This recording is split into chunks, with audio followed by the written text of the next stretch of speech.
Are you like me and tired of necromancers in D&D always getting a bad rap? NPC necromancers are always portrayed as evil ne'er-do-wells who are always trying to stir up trouble. Are you also tired of them being an afterthought as playable characters, being swept away under the subclasses of wizards, or disguised as death clerics? Well, I've had enough.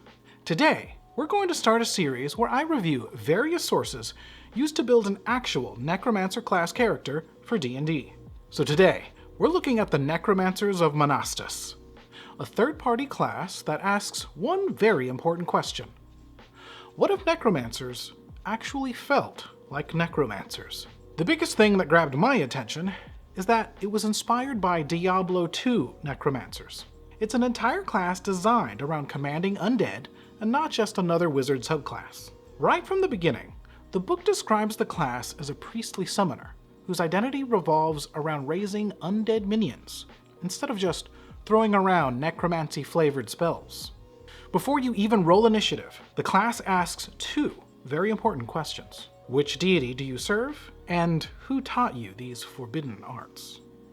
Instead of saying, here's your subclass, it immediately asks, who trained you, and why you left in order to pursue this path of dark discovery on your own. It's a fantastic start for a character in any campaign.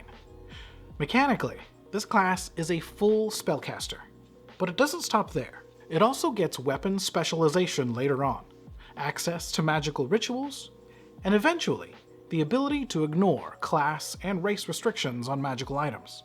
Now that's a pretty unique progression compared to most spellcasters. Where things really get interesting are the disciplines.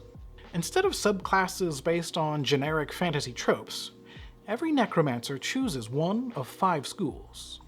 Bone is exactly what you'd expect. Bone manipulation, torture, medicine. Eventually, you even get chances to cast bone spells without spending spell slots. Poison is for players that want disease, toxins, and debilitating enemies. It's less about commanding armies, and more about making sure your enemies wish they stayed home. Spirit focuses on curses, blessings, investigation, healing, and manipulating spiritual energy. It's probably the closest thing to a support version of the Necromancer. Then you've got the discipline everyone immediately looks at, summoning. Because skeletons. And finally, Umbra, the ancient path, the more secretive, traditional order of necromancers that preserves the original teachings. Another thing I really appreciate, this class doesn't just borrow the cleric or wizard spells. It has an entirely custom spells list. Some of these are exactly what you'd hope to see. Corpse Explosion, Poison Nova, Bone Golem. These aren't just renamed existing spells. They're trying to build a true necromancer identity. Then there's Mystic Rituals. Starting at level 3, your necromancer can learn special ritual recipes. These aren't your normal spells. They're long-form magical rituals that create permanent undead, enhance your existing magic, or unlock powerful necromantic effects if you found the right recipes. Personally, I think the biggest strength here is commitment. This book doesn't try to squeeze a necromancer into existing mechanics. It builds an entire ecosystem around the fantasy. New spells, new disciplines, new rituals. That's a lot of work. Now, obviously, anytime you introduce an entire third-party class, your DM needs to approve it. There's a lot of new mechanics, new spell lists, new summoned creatures, and a custom progression. This isn't something you drop onto the table 5 minutes before session 1.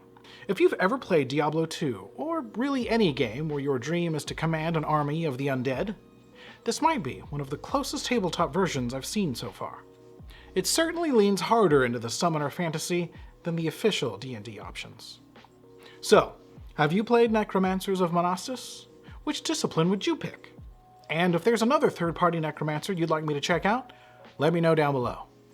Thanks for watching, and remember, dead adventurers are just future party members.